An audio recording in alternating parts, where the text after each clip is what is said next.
नमस्कार दोस्तों, स्वागत है आपका इलेक्ट्रिशियन थ्योरी की इस क्लास में। आज का विषय है ओम का नियम। देखो, ओम का नियम ओम का नियम जो विज्ञान है, विद्युत विज्ञान का ये आधारभूत नियम है। ये आधारभूत नियम है, ये मुख्य नियम है। ये जो नियम दिया था जॉर्ज साइमन ओम ने, ये नियम दिया था, साइंटिस्ट का नाम है। इन्हीं के आधार पे जो प्रतिरोध है, प्रतिरोध की यूनिट या मात्रक, प्रतिरोध का मात्रक, उसका नाम दिया गया है ओम। ठीक है, प्रतिरोध का जो मात्रक है ओम, किन के नाम पे दिया है? जॉर्ज साइमन ओम के नियम के आधार पे। ये होता क्या है नियम? नियम क्या है? ये तापमान एवं नियत भौतिक परिस्थितियों में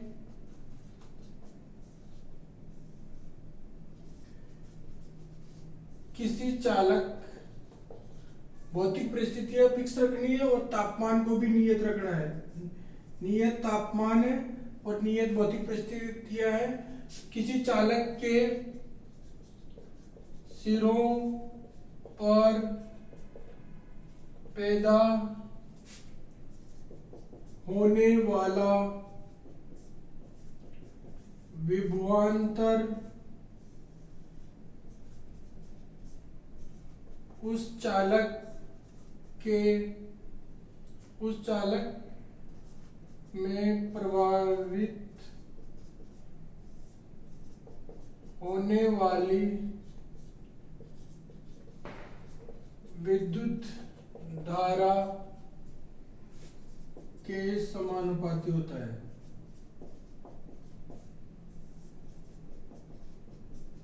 यानी कि जो विभवांतर है किसके समानुपाती होगा?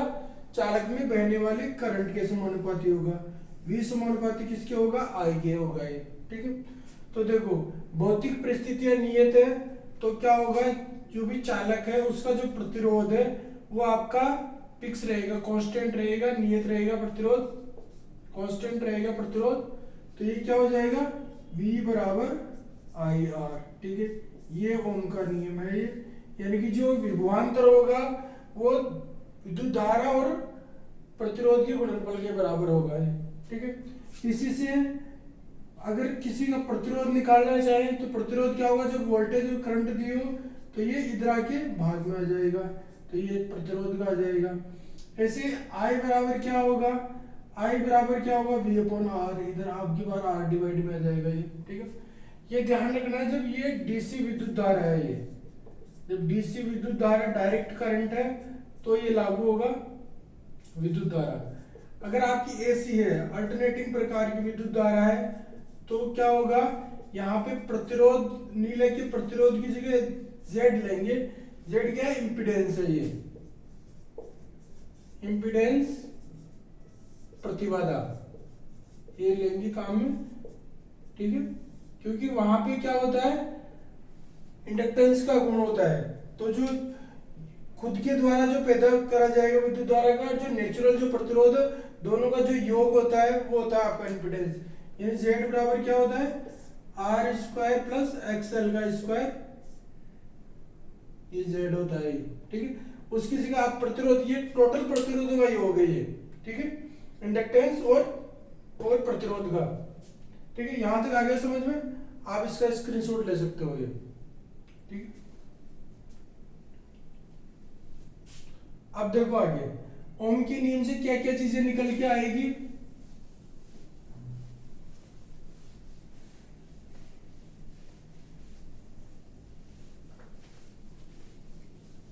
देखो, पहली जो चीज निकल के आए ओम के नियम से वो है ओम का नियम विभवांतर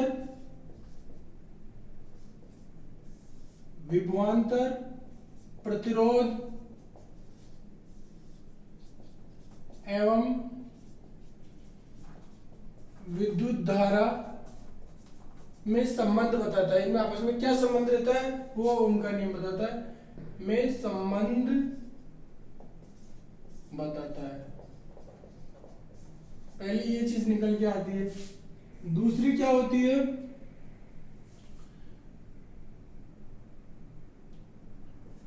प्रतिरोध क्या होता है, विभवांतर एवं विद्युत धारा का अनुपात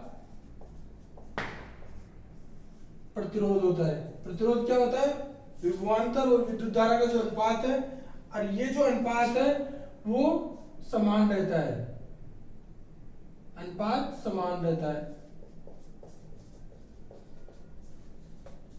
ठीक। तीसरी जो चीजें मिलती है, अगर इनका ग्राफ बनाए अपन वोल्टेज और करंट का, ठीक है, तो इनका जो ग्राफ मिलेगा वो एक सीधी रेखा में मिलेगा। ठीक है, जो कि ये जो लाइन होगी वो क्या होगी, एक सीधी रेखा के रूप में होगी। तो ये क्या होगा, यानी कि जो विभवांतर है, विभवांतर एवं विद्युत धारा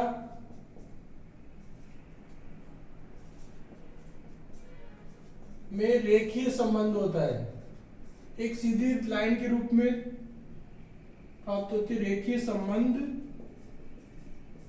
होता है। ये तीन चीजें निकल के आती है। देखो अनुपात की बात करते हैं, इसमें क्या हो रहा है, जैसे जैसे आपकी वोल्टेज बढ़ती जा रही है वैसे वैसे करंट बढ़ रही है। देखो यहाँ पे एक एम्पियर है, 1 वोल्ट है, तो ये यहाँ से यहाँ ये चीज की ग्राफ ये मिलेगा। ये जैसे यहाँ 2 वोल्ट हो गई तो फिर यहाँ 2, तो फिर ये सीधी लाइन के रूप में, इस प्रकार से सीधी लाइन के रूप में मिलेगा ये। ठीक है, इसको वापस से ड्रॉ करते हैं इसको। देखो यहाँ 1 है, ये 2, यहाँ 3, यहाँ 3, यहाँ 4, यहाँ 4, तो 1 पे 1, 2 पे 2, 3 पे 3, 4 पे 4, तो ऐसे सीधी लाइन के रूप में ये मिलता है ग्राफ। ठीक है, तो देखो तीन चीजें निकल के आती है ओम के नियम से, विभवांतर, प्रतिरोध और विद्युत धारा में आपस में संबंध होता है। ठीक, अगला है प्रतिरोध जो होता है, विभवांतर और विद्युत धारा का अनुपात रहता है और ये समान रहता है। जैसे यहाँ पे अगर अपन देखेंगे, यहाँ V और I में क्या है, 1/1, 1, यहाँ पे क्या रहा 2/2, 1, यहाँ पे क्या रहा 3/3, 1, तो ये जो अनुपात है वो हमेशा समान रहेगा, 1-1, ये समान मिल रहा है नहीं। ठीक है, इसके अलावा विभवांतर और विद्युत धारा में जो संबंध होता है वो रेखीय संबंध होता है। ठीक, अब देखो ओम का नियम कहाँ कहाँ लागू होता है, ओम का नियम लागू कहाँ कहाँ होता है और लागू कहाँ कहाँ नहीं होता, ये एग्जाम में आता है। ठीक है, तो देखो सबसे पहला तो रेखीय परिपथ, रेखीय परिपथ होते हैं ना, ये जैसे अभी एक उनका जो ग्राफ एक रेखा के रूप में मिलता है, रेखीय परिपथों में लागू होता है। उसके अलावा धात्विक चालक, धात्विक चालक, और वो कौन से, जो प्रतिरोध तापमान से प्रभावित नहीं हो रहे वो। ठीक है, इसके अलावा आरएलसी वाले परिपथ, आरएलसी वाले परिपथ यानी होता है प्रतिरोध प्रेरक चौक और कैपेसिटर, ये वाले परिपथ। ठीक, उसके अलावा चुंबकीय परिपथ, चुंबकीय परिपथ ये मोस्ट इंपोर्टेंट है, चुंबकीय परिपथ, इनमें ओम का नियम लागू होता है। ठीक, अब देखो किन में ओम का नियम लागू नहीं होता, लागू नहीं। ठीक, इसमें पहला है विद्युत अपघट्य,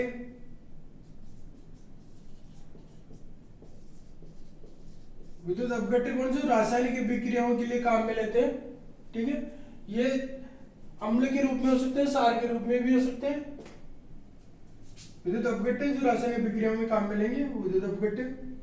उसके अलावा अर्धचालक पदार्थ, सेमीकंडक्टर, अर्धचालक, उनमें ओम का नियम लागू नहीं होता। Diode, transistor, transistor, vacuum tube, vacuum tube, arc lamp, arc lamp, इनमें ओम का नियम लागू नहीं होता। ठीक है, तो देखो आज का विषय ओम का नियम था। ओम का नियम होता क्या है? ओम का नियम ये बताता है अपने को V जो होती है, यानी जो विभवांतर है वो धारा के समानुपाती होता है। समानुपात का मतलब एक बढ़ रहा है तो दूसरा भी बढ़ रहा है। ठीक है, इसी से V की वैल्यू निकालने का फॉर्मूला अपने मिला था, कैलकुलेशन में काम में आते हैं ये। V का फॉर्मूला मिला था V बराबर IR। ठीक है, ऐसे I का फॉर्मूला मिला था V अपॉन R, और R का मिला था V अपॉन I। ठीक है, ये सर्किट एनालिसिस में आगे काम में आएंगे। धन्यवाद, आपने बड़ी धैर्य से सुना, समझा, इसके लिए आपका हार्दिक धन्यवाद।